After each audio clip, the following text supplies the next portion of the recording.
Então hoje o nosso encontro vai ser sobre o nosso último encontro, né? Vai ser sobre namoro e sobre santidade no namoro. E é um tema muito bom porque a gente realmente precisa renovar a nossa mente quanto a isso, né? Relembrar dos ensinos bíblicos é sempre importante também a gente lembrar que a gente está estabelecendo uma cultura dentro da nossa casa, né? E que muitas vezes para a gente estabelecer uma cultura a gente precisa se desfazer de coisas mais que estejam atrapalhando, né? A palavra de Deus nos ensina lá que vinho novo se põe em odre novo, né? Então é isso que a gente está fazendo nessa jornada, a gente está reprogramando a nossa mente para a gente pensar como o Senhor pensa e não como o mundo pensa, né? Então isso requer de nós um esforço que muitas vezes vai ser um esforço enorme, né? Porque a gente vai andar na contramão do mundo mesmo, a gente vai andar contra tudo aquilo que a gente vem presenciando, que a gente vem vivendo, que a gente vem vendo, né? Então a gente precisa realmente estar firmada na rocha para que a gente não se abale e conduza os nossos filhos de forma plena, né, para o Senhor. Então a aula seria sobre namoro na adolescência, santidade e também algumas estratégias para a gente conduzi-los, né, da melhor forma possível. Então, bem rapidamente, nos outros encontros, nós falamos um pouquinho sobre o tempo certo, né? A gente falou bem rápido, mas hoje a gente vai ver mais a fundo esse conceito, porque a gente precisa entender ele, né? Hoje em dia, cada vez mais cedo as coisas vêm acontecendo, né? E o namoro não é diferente também. Até nem namoro, né? É mais aquela questão do adolescente querer ficar com um aqui, ficar com outro aqui, ou às vezes até ver os amigos fazendo isso, né? Hoje tá tudo muito precoce, então eu tenho uma menina de 9 anos e vocês também devem ter aí, a gente vê na sala dela com 9 anos, na escola, né? Mas em outros ambientes também, já se falando sobre isso, né? Então a gente vê adolescentes aí de 10, 12 anos se comportando como adultos já, né? Nessa área de sexualidade, assim, a vestimenta, né? As maquiagens, enfim, tudo tá muito adultizado, né?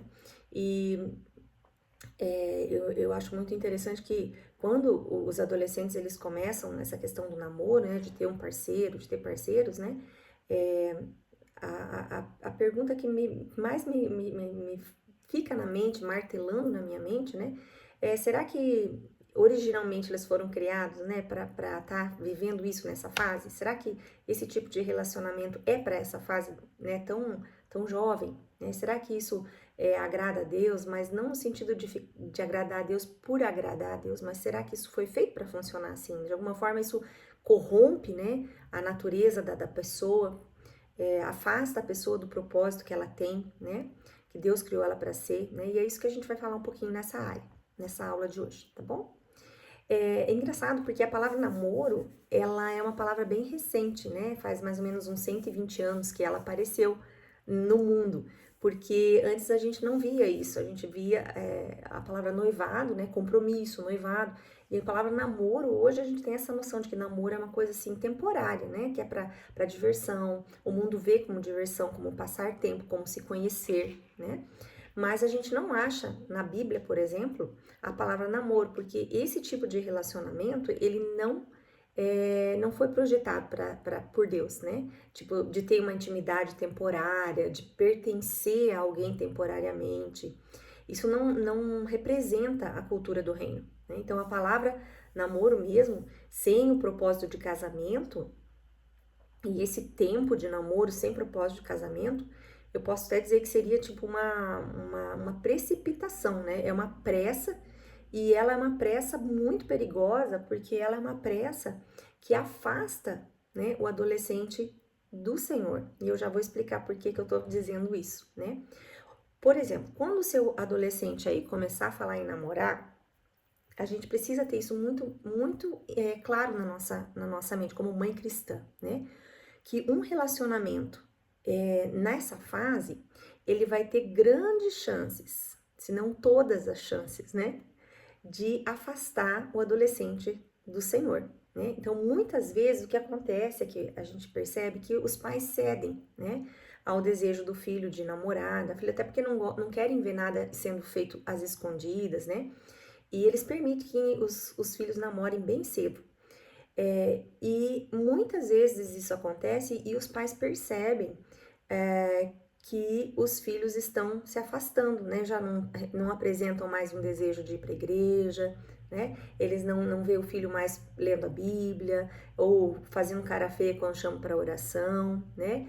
E isso, gente, é só um sintoma, né? Que o namoro é só uma consequência de um namoro fora de hora, né? Então, outros pais, eles não permitem o namoro, né?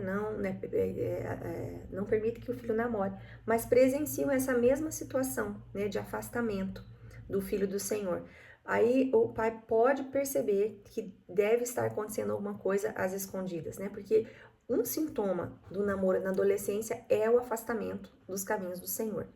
Então, o que que a gente faz, né? Como que a gente deve agir? Né? E eu sempre gosto de dizer que a gente, como mãe cristã, como pais cristãos, né? Nós nunca estamos perdidos e a gente nunca fica sem resposta. Por quê?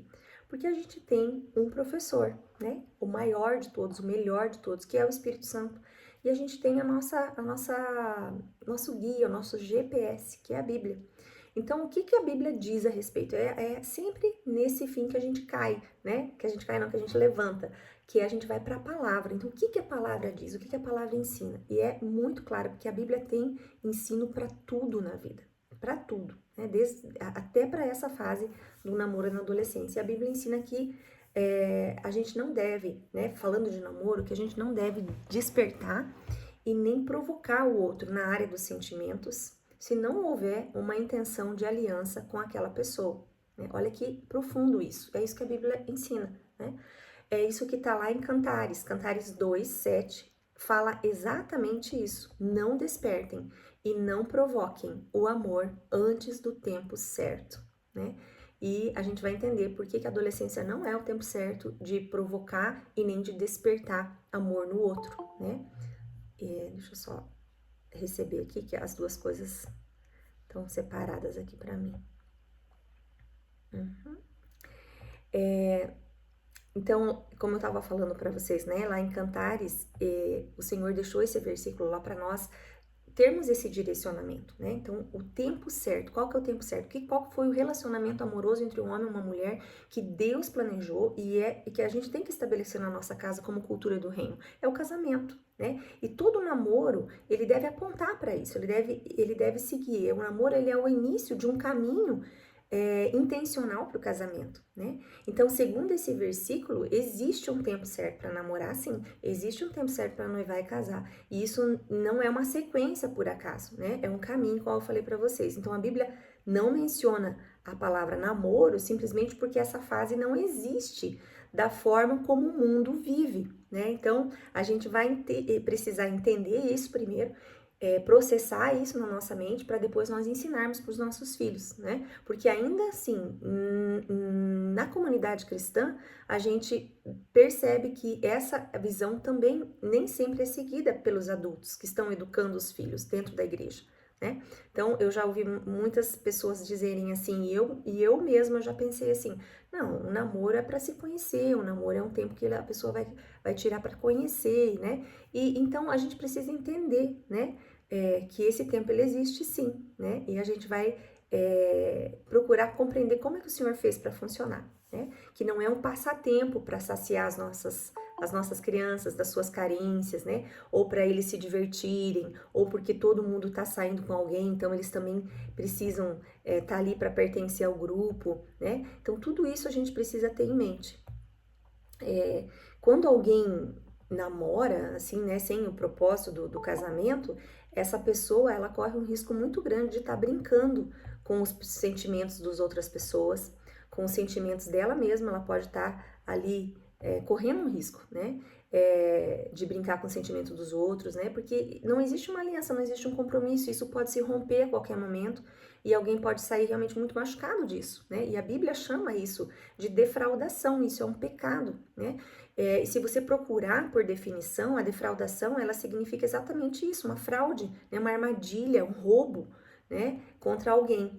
Lá em 1 Tessalonicenses, no capítulo 4, eu quero ler esse textinho para você, é da Nova Tradução Linguagem de Hoje. Eu quero ler com vocês porque é algo que a gente precisa refletir, a gente precisa pensar sobre esse trecho da Escritura, e ele diz assim, ó, o que Deus quer de vocês é isto, que sejam completamente dedicados a Ele e que fiquem livres da imoralidade, né? Que cada um saiba viver com a sua esposa de um modo que agrade a Deus, com todo respeito, e não com paixões sexuais baixas, como fazem os incrédulos que não conhecem a Deus. Nesse assunto, nesse assunto que ninguém prejudique o seu irmão. Em outra tradução diz que ninguém defraude o seu irmão, nem desrespeite os seus direitos, pois como nós já lhes dissemos e avisamos, o Senhor castigará duramente os que fazem essas coisas. Deus não nos chamou para vivermos na imoralidade, mas para sermos completamente dedicados a Ele. Portanto, quem rejeita esse ensinamento não está rejeitando um ser humano, mas está rejeitando a Deus, que dá a vocês o Espírito Santo. Então é muito forte isso, né? E a gente precisa ler esses trechos com os nossos filhos. Filho, namoro é coisa muito séria aos olhos de Deus, né? Então a gente explicar que é um relacionamento tão importante para Deus que Ele compara a nossa relação com Ele como um casamento, né? Para a gente ter noção de como isso é importante para Deus, né? Então, a cada namoro sem compromisso, a cada ficada, né? A cada saída com alguém, a pessoa vai defraudando, ela vai roubando, ela vai machucando e se machucando, né? Deixando ali os pedacinhos dela pelo caminho, né? Então, Jesus, quando ele fala assim, se dedicando completamente ao Senhor, em outra tradução você vai ver isso como santidade, ele nos chama para uma vida de santidade, né? A santidade é isso, é uma separação do mundo, é você ver como o mundo faz e não fazer igual, né? É fazer conforme o padrão bíblico. É essa a santidade que Deus pede.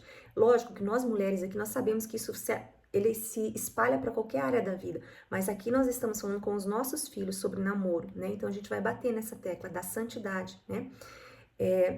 E é tão sério que a palavra ensina que sem santidade, sem essa dedicação ao Senhor, ninguém vai ver Ele, né? Viver Ele no sentido de viver na presença dEle, de desfrutar da presença dEle, né? Então, quando a pessoa se envolve emocionalmente com outras pessoas, com diversas pessoas, né? E trata o namoro como um jogo, a gente precisa tentar fazer os nossos filhos entenderem que isso não é só ser irresponsável aos olhos de Deus, mas que isso é um pecado, é o pecado da defraudação, do engano, né? E a Bíblia diz o quê? Lá em 1 Coríntios 6,18, que a gente deve fugir da imoralidade sexual, né? E isso inclui, o que é imoralidade sexual? É tudo aquilo, todo aquele relacionamento sem compromisso, que só desperta desejos que só podem ser vividos dentro da aliança do casamento, né? E o namoro na adolescência, conforme o mundo vive, exatamente faz isso, né? Ele joga você para dentro de uma imoralidade sexual que Deus manda a gente fugir, né?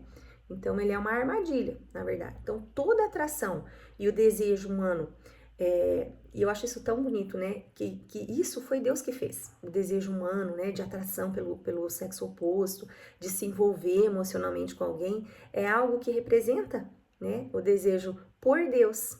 E porque foi o próprio Deus quem nos criou com esse desejo. Então, eu acho bonito que John Piper, ele é um teólogo americano, e ele era pastor também, ele disse assim, ó, todo homem que bate na porta de um bordel, ele está à procura de Deus, né? Eu acho lindo isso, porque foi o próprio Deus que colocou esse desejo de relacionar-se, né, em nós, né? E isso se aplica assim a todos os desejos, né, de um relacionamento, onde na verdade a gente está tentando ali suprir uma necessidade que só Deus pode suprir em nós, né? Continuando aqui então. Quando a gente explica para os nossos filhos que o namoro ele tem um tempo para ocorrer, e quando ele faz isso antes da hora, ele está trocando. E aí que a gente começa essa primeira parte da aula, né? Há uma troca, né? Quando o namoro ocorre antes da hora. Então, o que a gente está trocando? Quando a gente se apaixona por um menino ou por uma menina, né? E a gente quer namorar com ele ou com ela, na adolescência ali, nos primeiros anos da adolescência, né? Você tá trocando um desejo que é para ser para Deus, você tá colocando em alguém, né? E é a primeira paixão, né? Porque na adolescência é um tempo fértil para paixões, né? É nesse tempo que a gente, se você lembrar aí a sua vida, você vai lembrar né? De quando você tinha ali seus 13, 14 anos, que você foi, de repente, se apaixonou por alguém, né? Então, não é que é um tempo errado de se apaixonar, é um tempo natural. E a Bíblia deixa muitos exemplos, né? De paixões na adolescência. Então, é nesse tempo que a gente, como mãe cristã, a gente tem que instigar, a gente tem que estimular, a gente tem que direcionar os nossos filhos para a paixão correta, que é a paixão pelo Senhor, que é a paixão pelas coisas do alto, sabe? Porque senão o mundo vai levá-los a essa paixão pelo mundo e pelas coisas do mundo, entre elas um namoro fora de hora, né? Então vamos ver o que a Bíblia diz sobre adolescentes que tiveram paixões, né, pelas coisas do alto nessa fase. O primeiro que eu queria falar com vocês é Davi. Davi, ele foi ungido rei quando ele era adolescente, né? Uma paixão pelas coisas do Senhor. Então, o profeta Samuel chegou lá e falou, Davi, você vai ser o rei, né? Ungiu ele quando ele ainda era adolescente. Ele não foi rei naquela época, mas ele foi ungido, né? Começou-se uma paixão, alguém deu um direcionamento para Davi. Olha, você vai ser rei, né? Deus está te ungindo. E hoje a gente pode chegar para os nossos filhos e falar exatamente isso, né? Deus, você ora, você busca o Senhor, Ele vai te revelar. É isso que o Senhor tem interesse, de que você unja o seu filho para um propósito maior. Outro exemplo é Maria, mãe de Jesus, né? Ela foi chamada para a missão de mãe quando ainda ela era adolescente, né? A mesma coisa aconteceu com a maioria dos discípulos de Jesus, né? A gente sabe ali pelas escrituras que somente Pedro era casado e somente ele pagava imposto, né? E isso nos mostra o quê? Que os demais discípulos, eles ainda não tinham alcançado a idade adulta. Mas Jesus os chamou na adolescência para que eles seguissem ele. Então a gente pode aprender o que com isso? Né? Que a adolescência ela é um tempo precioso, onde possivelmente o seu filho ele vai receber do Senhor mais claramente a sua missão, o seu propósito, o seu destino, né? E é nessa fase que a gente tem que intensificar a nossa conexão com o coração dos nossos filhos, sabe? Porque é através da conexão conosco que a gente vai levá-los para perto do Senhor, né? Mas o que o mundo acontece? O que acontece assim com o mundo? A gente tem essa tendência, né? Do filho se afastar da gente e se achegar aos amigos. Então a gente tem que buscar essa conexão com o filho na adolescência, né? Porque se ele estiver distraído com outras paixões, ele pode perder o direcionamento para essa área tão, né? Para a vida dele nesse tempo tão importante da vida, que é a época das paixões, né? Eu gosto do exemplo do rei Lemuel, que ele era rei de Massá. Ele foi um homem que foi consagrado a Deus. A mãe dele consagrou ele a Deus ainda no ventre. E lá no início de Provérbios 31, ela dá conselhos para ele de que tipo de mulher ele deveria evitar. Então ele era um rei muito jovem, provavelmente ali na sua adolescência também, né? Então ela diz muito claro, filho, evite aquelas mulheres que destroem reis, né? Então olha a preocupação, já na adolescência ela já estava ensinando, escolha bem a sua parceira, né? Por quê, gente? Porque vocês devem conhecer muitos homens que têm chamados para ministérios, homens que têm chamados para trabalhos importantes, trabalhos seculares mesmo, dentro da igreja, né? Mas dependendo da mulher que eles estejam envolvidos, da mulher com quem eles se envolvem, né? Ou com quem eles casam, elas podem empurrá-los para o sucesso ou para o fracasso. E por que ficou esse conselho ali, né? Para esse rei Lemuel que a gente pode pegar para os nossos filhos, né? Que a escolha do futuro parceiro sim, ela é determinante para o sucesso ou para o fracasso da pessoa, né? Em todas as áreas, inclusive nas áreas de ministérios, né? Então isso ficou gravado ali na palavra para nos dar um ensino. Então se você tem uma filha, mulher, uma menina, adolescente, você pode dizer assim, olha filha, esse é o tipo de mulher que você é, né? Mulher virtuosa. Provérbios 31, né? Vocês sabem que fala da mulher virtuosa, né? E tem lá no versículo 12, que se você tem uma filha mulher, você pode dizer isso, eu costumo dizer isso para minha filha, né?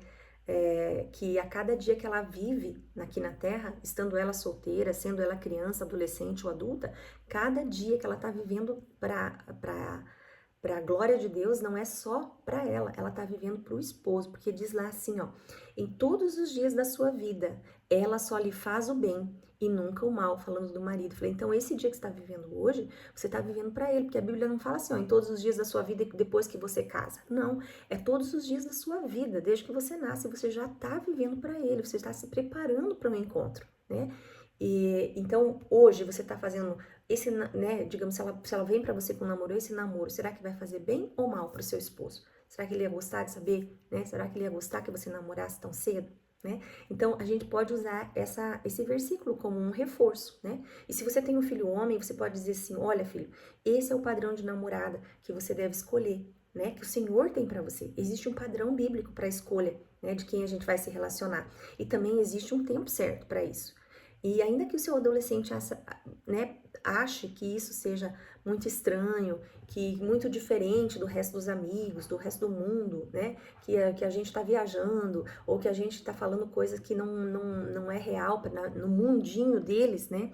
A gente ainda precisa, sim, ser firme, a gente precisa levar isso com leveza, né? Com convicção, falar assim, como se isso fosse realmente aquilo que a gente mais acredita, e deve ser aquilo que a gente mais acredita, né? E que a Bíblia ensina, né? Porque é a verdade, é isso que a gente fundamenta. A gente usa a palavra porque a palavra é a verdade. Então a gente fica tranquilo, a gente simplesmente vive isso, né? E ainda que ele não concorde, ainda que ele não aceite, né? Ainda que ele tenha uma opinião diferente, simplesmente nós precisamos continuar firme no ensino correto, no ensino bíblico, porque é uma semente que vai ficar, né? Quando ele for pensar em namorar, ainda que ele erre, ele vai ter essa semente plantada ali, no tempo certo ela vai florescer, né? E qual é a idade certa para namorar? Então a gente tem esse questionamento, né? Já me perguntaram algumas vezes. E eu particularmente acho que não há uma idade certa, né? Mas uma maturidade certa. Eu creio que a maturidade é o que vai dizer. Então algumas famílias elas optam por dizer que é só depois de 18 anos, outras mais cedo, com supervisão dos pais em casa, né? Cada família vai ter que decidir isso aí da forma menos conflituosa possível, né? Eu, particularmente, ensino aqui para minha filha que o namoro, ele precisa acontecer quando houver intenção de casamento, né? E não para se divertir com as outras pessoas, porque as pessoas não são objetos que a gente deve usar para se divertir, para suprir as nossas carências, né? E que a gente tem que lembrar que aquela pessoa que a gente está interessada, ela pode ser esposa de outro, ela pode ser marido de outro, né? De outra, e a gente precisa ter isso em mente, né? Então, tudo que a gente aprendeu nessa jornada, a gente pode usar para essa conversa sobre namoro, né? E uma coisa que a gente precisa aprender como mães também, principalmente mães, né, que a gente tem essa questão do direcionamento mais aguçado que os pais, mas eu acho que os dois podem sentar, né, se você tem um marido aberto para isso, e conversar, que a gente precisa discernir as fases, sabe? O que eu preciso ensinar para os adolescentes é que, na verdade, sim, para as crianças, né, desde pequenininho, é que a gente vive em estações, né? Assim como o clima tem estações, nós também temos. Então, a gente primeiro precisa ver em qual estação a gente está vivendo, né? Então, eu separei aqui algumas estações para falar para vocês. São 4 ou 5 estações. Então, a primeira estação que a criança vive na vida é a estação do eu sinto, tá? E isso ocorre muito fortemente ali na infância, né?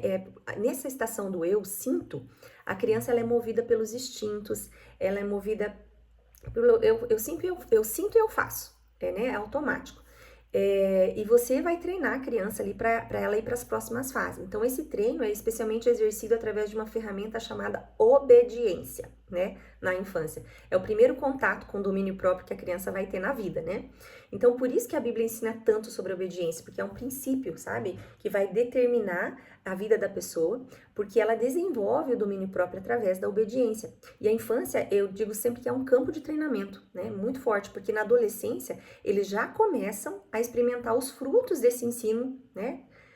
Que eles aprenderam lá atrás da infância, porque eles vão ser assim, tentados em várias coisas, na área sexual, nas bebidas, no álcool, na droga e tudo mais que o mundo tem para oferecer de ruim, né? Eles vão passar por, de repente, situações que vão precisar dizer não, né? E o domínio próprio nessa faixa etária, ele é mais desenvolvido se houve antes a obediência ensinada de forma mais firme, né? Então, se eles têm, assim, um forte senso de obediência desenvolvido, também vai ter de domínio próprio, porque um decorre do outro, né?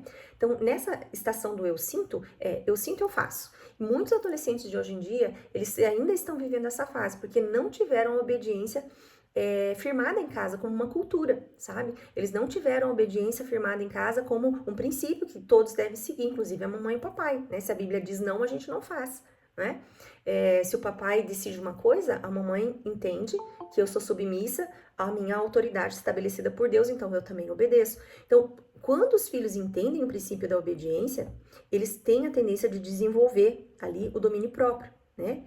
E como eu falei para vocês, daí na fase da adolescência já fica mais, eles já estão passando dessa fase, eles já não estão na fase do eu sinto, eu faço, né? Mas o que a gente vê é que muitos adolescentes ainda estão vivendo essa fase, né? Eles sentem vontade de beijar, eles vão e beijam, né? Eles não pensam, eles não agem, eles não têm esse domínio próprio, né? Bom, aí, numa ordem correta, depois de passar pelo eu sinto, desenvolver ali o domínio próprio, passando pela ferramenta da obediência, né? Eles vão para a próxima, que é a eu penso, a estação do eu penso, né? Então, nesse ponto, geralmente o pré-adolescente, o adolescente, ele vai discernir, ele vai usar o que ali? Ferramentas, né, que você deu na infância para separar o que é emoção, né? Ah, eu posso sentir atração? Posso. É extremamente normal eu estar gostando de alguém, né? É extremamente normal eu sentir atração por meninos, ou extremamente normal, Deus me fez mulher, então eu vou sentir atração por meninos, ok, tá normal, né?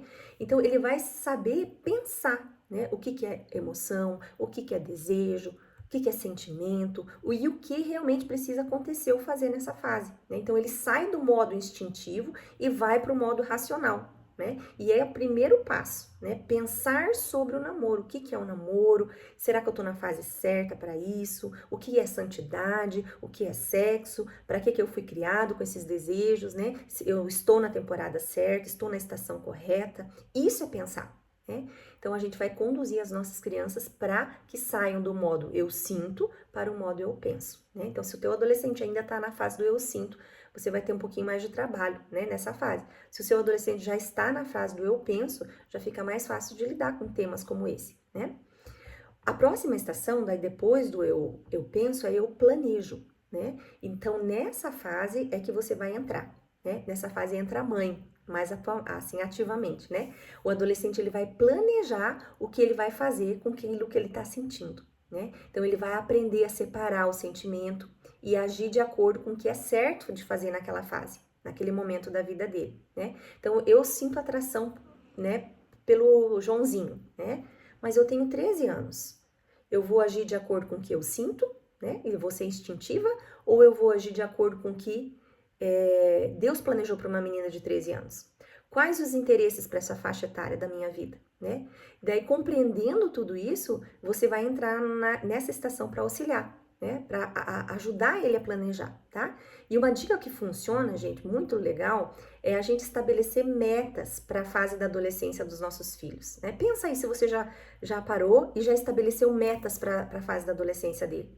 Talvez você estabeleceu metas como família, mas e para ele? Existe metas? E qual que é o objetivo dessa fase dos 12 até os 16, 17 anos? Qual que é o objetivo, né? Então, se você nunca fez isso, pensa, senta com ele, ou primeiro senta você e faça junto com ele ali um planejamento para os próximos meses, para o próximo ano, né? E eu gosto de dizer que você não pode pôr limite ali quanto a isso, sabe? Falar assim, eu não tenho recurso, né, financeiro, não é sobre isso, tá? Não se prenda a limites financeiros e a limites geográficos também. Eu quero viajar para o Japão, ok, né? É uma meta. Eu gosto de dizer, sonhe grande para o seu filho, né? Aquilo que Deus colocar como sonho é porque você, de alguma forma, um dia vai poder realizar. Então, o interessante é a gente fazer planos a curto prazo, planos a médio prazo e planos também a longo prazo, né? É importante que você estabeleça algo fácil, algo médio e algo difícil de cumprir, né? Para estimular e não para desanimar. Por exemplo, eu vou dar rapidinho um exemplo de alguns planos aqui, de 3 planos, tá? Plano imediato. Você chama seu filho e fala, vamos estabelecer um planejamento para esse mês? O que a gente vai fazer esse mês? Né? Aí você pode ver, dependendo do interesse do seu filho, cinema, andar de bike, uma receita nova, né? Arrumar o quarto, decorar uma parte da casa ou do quarto, né, das meninas. As meninas geralmente gostam disso, né? Os meninos geralmente gostam de aprender a mexer no carro, no motor, trocar um pneu, ainda que o pneu não tá furado, né? É importante ele saber essas coisas triviais da vida masculina, né? Arrumar um chuveiro, uma lâmpada, né? Os meninos gostam mais dessas coisas, né? Então procure algo desafiador aí na sua casa e você vai ter, olha em volta que você vai achar, relacionado à vida adulta, assim, para que isso estimule ele, sabe? Para que ele se sinta grande, para que ele se sinta importante, para que isso dê sentido à identidade dele como menino ou como menina, né? Então plano imediato é aquilo que precisa ser feito imediatamente ou que ele queira fazer imediatamente, né? Para uns vai ser um passeio no shopping, né? Esse final de semana minha filha foi no shopping com mais 3 amigas, uma mãe foi junto, elas foram passear sozinhas, elas acharam o máximo aquilo, né? Foi uma meta, então cumprido. Isso é legal, porque elas vão focando nisso, sabe? E desfocando de outras coisas. Segundo, plano a médio prazo. Então, se seu filho tiver 12 anos, pergunte assim, o que a gente vai fazer dos 13 ao 15? O que você pensou? Como é que você se vê fazendo o quê? Né? Daí você vai escutar os planos, por mais absurdo que eles sejam, não despreze, não dê risada, né? Anote, né? Ajusta ali, às vezes precisa de um direcionamento, né? Apoie sempre que possível, anota no caderninho, faz um caderninho do sonho, se a menina for mais romântica, né? Daí depois que você anotou, você pode fazer as perguntas assim, o que a gente precisa fazer hoje, começar a fazer hoje para alcançar esse objetivo, né? E anote sempre, anote as coisas pequenas, coisas grandes, né? Por exemplo, gente, se a tua filha tem 12 anos ali, né? E quer ter uma festa com 15. Então, o que a gente precisa fazer? A gente precisa primeiro começar a economizar, né? A gente precisa achar um lugar para fazer essa festa. Vai ser aqui em casa? Ou você quer fazer em algum lugar? Vai procurar um lugar que seja legal e vamos ver quanto que custa, né? E depois você tem que procurar a decoração. E depois você tem que ver a lista de convidados. Você já vai montando isso com a criança, né? Para que ela se ocupe, para que ela tenha um objetivo nessa faixa etária, né? E isso pode ser para outras coisas também, você não precisa ter um só, você pode ter vários planos, né? Vários planos para essa faixa etária ali a médio prazo, tá? Terceiro, planos a longo prazo. E aqui eu acho muito legal, porque você pode perguntar assim, e o que você gostaria de fazer quando você tiver 18 anos? Você já pensou? Né? Então você vai escutar e você vai anotar. Você vai querer estudar em outra cidade? Você vai querer viajar para outro país? Né? Você vai querer ter um carro? E você vai anotando, né? Porque você vai querer entrar para uma faculdade logo que você terminar o ensino médio, ou você vai querer fazer uma viagem, e daí depois você voltar, depois você tem uma visão de outro país. Qual que é a tua ideia? Já parou para pensar? Vamos pensar, né? Você se vê casando com 18 anos, né? Por quê? Porque, não, casando não, 18 anos, né? Falou assim, interessante, né? Por quê? Porque daí o namoro também é uma coisa que não precisa acontecer se você não quer casar logo, né? Então vamos lá. Então você vai instigando com perguntas, sabe? Porque quando você questiona, você estica a mente, você abre as possibilidades, né? E você permite que o seu filho sonhe, que ele tenha outros objetivos. Bom, isso foi só um exemplo do eu planejo, tá? A próxima estação é eu ajo. Então, a partir do eu planejo, você passa para a próxima fase, que é agir. Então, o que é necessário para que os planos se realizem? Então, você vai começar com os planos imediatos, separar um tempo ali para realizar pelo menos um plano imediato por semana, né? Depois você vai planejar os de médio prazo e, por último, os de longo prazo, né? Você vai criar umas estratégias, você vai procurar ali, se ele quer viajar e estudar em outro país, ótimo, então vamos procurar curso, vamos procurar prática, vamos procurar ensino, né? Para que o seu filho alcance pelo menos o domínio do idioma antes de ir para o país que ele quer ir, né? Se quer ir para Disney, eu quero ir para Disney, conhecer a Disney, ok. Então quero morar nos Estados Unidos, sei lá, né? Alguma coisa assim. Então é importante que você comece a estudar o idioma, né? Aqui em casa, quando eu estabeleci assim, tem que estudar meia hora de inglês todos os dias, seja domingo, feriado, chuva, sol, tem que estudar. Por quê? Porque isso é parte de um preparo para o propósito delas a médio prazo. Né? Eu quero fazer uma viagem com elas, então a gente está estudando para que elas cheguem lá e elas tenham mais facilidade. Então isso motiva elas a querer estudar, né? Elas tendo essa visão de propósito, né? E quando elas entendem que tem um propósito, isso diminui as chances, né, delas se distraírem com namoro na adolescência, porque isso não faz parte do propósito delas, né? E uma última consideração, que é uma estação, gente, que nunca vai mudar, que você deve estar vivendo em todas as outras estações, é a estação permanente do eu oro, tá? Então, essa estação é uma estação que você tem que estar sempre nela. Eu não posso nem dizer que ela é uma estação, né? Mas ela é uma condição. Então, ore todos os dias, a todo tempo, sabe? Ore para os seus filhos, de manhã, ore de tarde, ore de noite, não passe um dia sequer sem orar. Não deixe brechas, porque os nossos filhos, vocês sabem, eles têm um inimigo e ele não descansa, e nós também não descansamos. Nós oramos por eles de dia, de noite, nós oramos por eles, nós oramos com eles, né?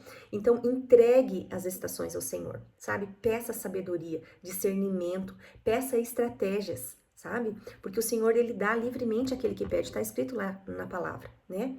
E outra, peça visão de reino, peça visão de futuro, sabe? O Senhor já tem o livro da vida do seu filho escrito e pronto. É o que diz lá em Salmo 139. Então, ele já sabe o que você precisa saber. O Senhor já tem tudo escrito. Ele só precisa te entregar, você precisa pedir, né? E o Espírito Santo, ele é o melhor professor, ele é o melhor conselheiro, ele é o melhor ajudador. E ele tem mais interesse nos teus filhos do que você mesmo. Então, gente, eu procuro pensar assim, ó, nem vou perder meu tempo fazendo do meu jeito. Eu já vou pedir o jeito do Senhor, porque eu sei, né, que a vontade dele é boa, ela é agradável e ela é perfeita. Então, eu costumo acordar de manhã e pedir para o Espírito Santo, o que a gente vai fazer junto hoje em relação a essa fase da vida dela? Né? O que o Senhor tem para mim hoje?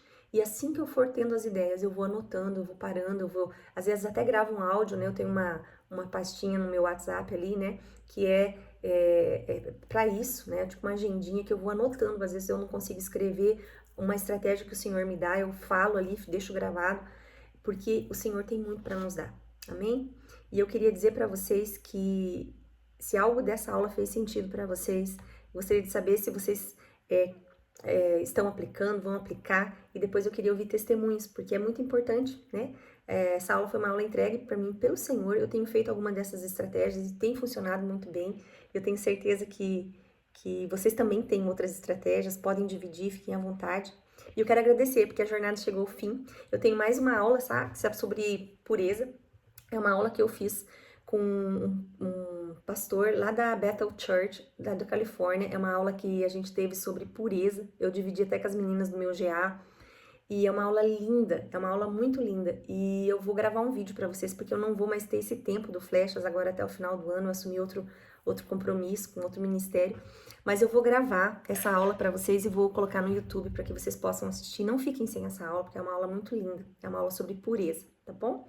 Então eu quero orar com vocês, quero agradecer em primeiro lugar de vocês estarem até, né, aqui essa jornadinha curta, mas eu acredito que tenha sido um tempo que o Senhor falou ao meu coração, ao coração de vocês. Eu quero abençoar vocês para que vocês possam realmente aplicar, trazer essa cultura, né, de santidade, de pureza, de guardar-se mesmo para dentro da casa de vocês. Amém? Quero orar com vocês agora para a gente terminar.